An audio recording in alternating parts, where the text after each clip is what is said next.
भारत माता की। भारत माता की। यूपी की राज्यपाल श्रीमती आनंदीबेन पटेल, यहां के लोकप्रिय और ऊर्जावान मुख्यमंत्री श्रीमान योगी आदित्यनाथ जी, उप मुख्यमंत्री श्री केशव प्रसाद मौर्य जी,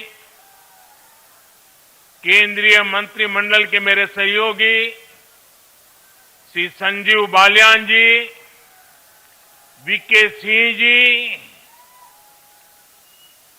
मंत्री श्री दिनेश खटीक जी, उपेंद्र त्रिपाठी जी, श्री कपिल देव अग्रवाल जी, संसद में मेरे साथी श्रीमान सतपाल सिंह जी, राजेंद्र अग्रवाल जी, विजय सिंह जी तोमर, श्रीमती कांता कर्णब जी, विधायक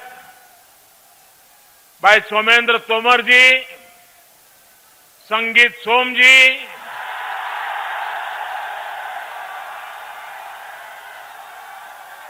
जितेंद्र सतवाल जी,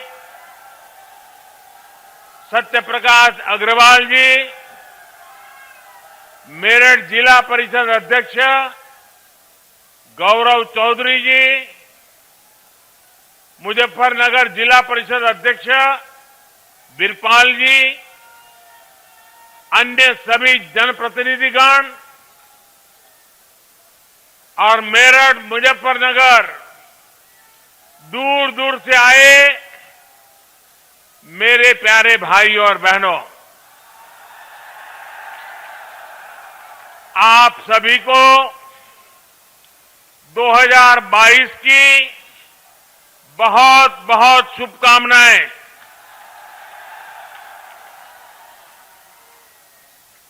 साल की शुरुआत में मेरठ आना अपने आप में मेरे लिए बहुत अहम है। भारत के इतिहास में मेरठ का स्थान सिर्फ एक शहर का नहीं है, बल्कि मेरठ हमारी संस्कृति, हमारे सामर्थ्य का भी महत्वपूर्ण केंद्र है। रामायण और महाभारत काल से लेकर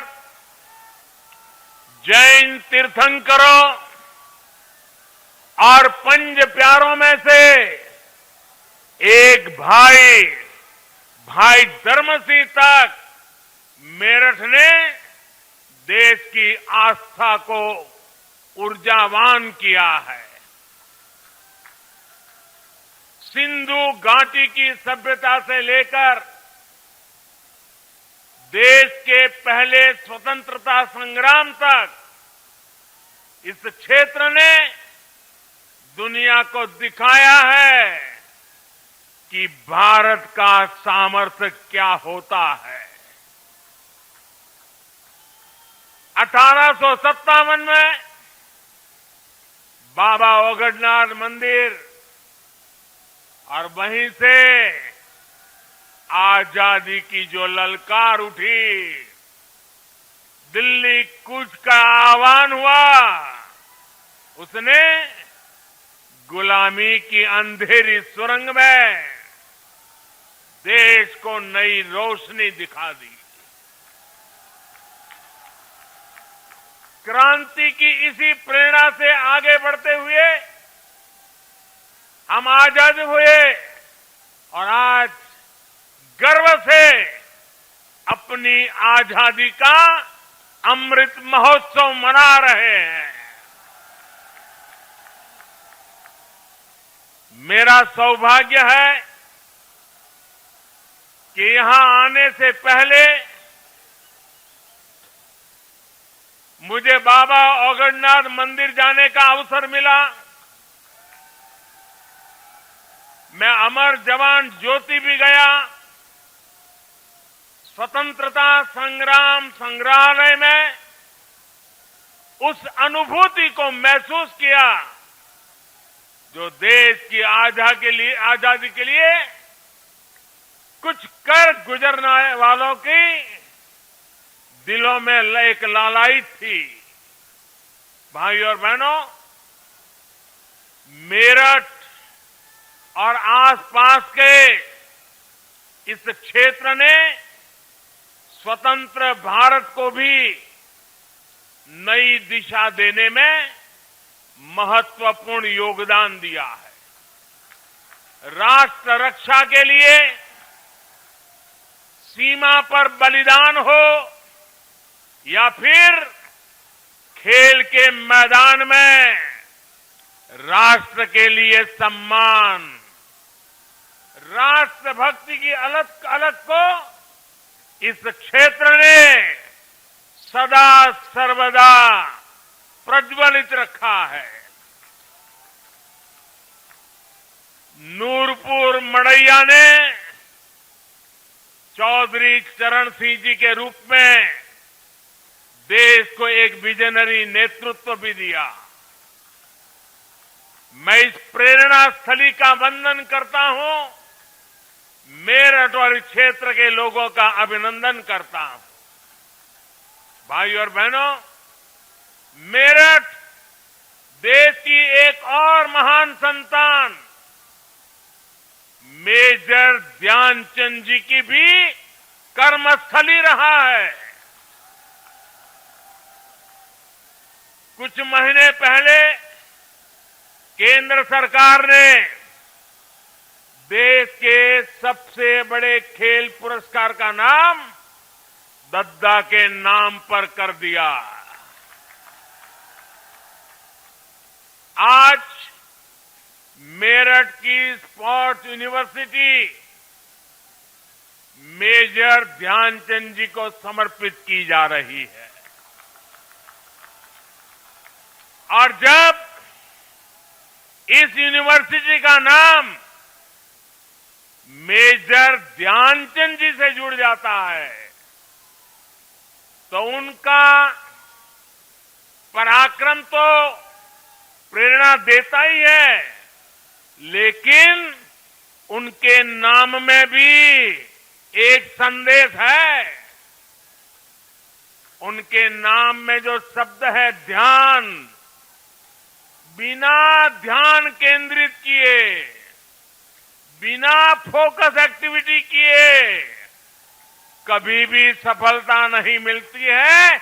और इसलिए जिस यूनिवर्सिटी का नाम ध्यानचंद से जुड़ा हुआ हो, वहां पूरे ध्यान से काम करने वाले नौजवान देश का नाम रोशन करेंगे, ये मुझे पक्का विश्वास है। मैं उत्तर प्रदेश के नौजवानों को यूपी की पहली स्पोर्ट्स यूनिवर्सिटी के लिए बहुत बहुत बधाई देता हूं। 700 करोड़ रुपए की लागत से बनने वाली ये आधुनिक यूनिवर्सिटी दुनिया की श्रेष्ठ स्पोर्ट्स यूनिवर्सिटी में से एक होगी। यहां युवाओं को खेलों से जुड़ी अंतर्राष्ट्रीय सुविधाएं भी तो मिलेगी। ये एक करियर के लिए, कैरियर के रूप में स्पोर्ट्स को अपनाने के लिए जरूरी स्किल्स का निर्माण करेगी। यहां से हर साल 1000 से अधिक बेटे बेटियां बेहतरीन खिलाड़ी बनकर निकलेंगे। यानी क्रांतिवीरों की नगरी, खेल वीरों की नगरी के रूप में भी अपनी पहचान को और सशक्त करेगी। साथियों, पहले की सरकारों से यूपी में, जब पहलों की सरकारें थी तब यूपी में अपराधी अपना खेल खेलते थे, माफिया अपना खेल खेलते थे। पहले यहां अवैध कब्जे के टूर्नामेंट होते थे, बेटियों पर फप्तियां कसने वाले खुलेआम घूमते थे। हमारे मेरठ और आसपास के क्षेत्रों के लोग कभी भूल नहीं सकते कि लोगों के घर जला दिए जाते थे। और पहले की सरकार अपने खेल में लगी रहती थी। पहले की सरकारों के खेल का ही नतीजा था कि लोग अपना पुश्तैनी घर छोड़कर पलायन के लिए मजबूर हो गए थे। अब योगी जी की सरकार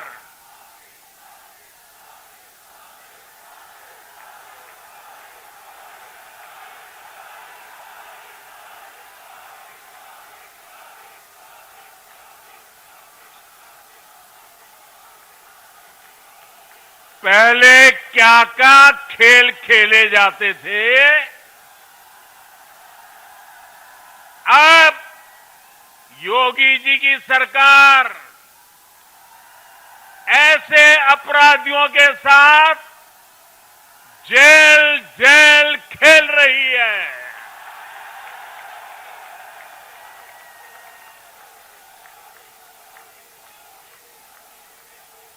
5 साल पहले इसी मेरठ की बेटियां शाम होने के बाद अपने घर से निकलने से डरती थी। आज मेरठ की बेटियां पूरे देश का नाम रोशन कर रही है। यहां मेरठ के सोतीगंज बाजार में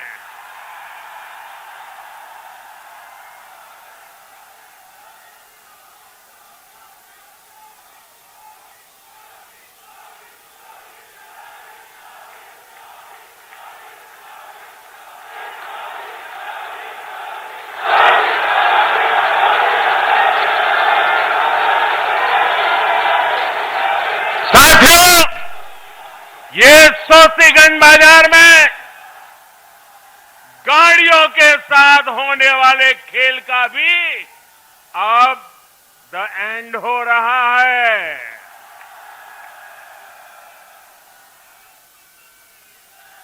अब यूपी में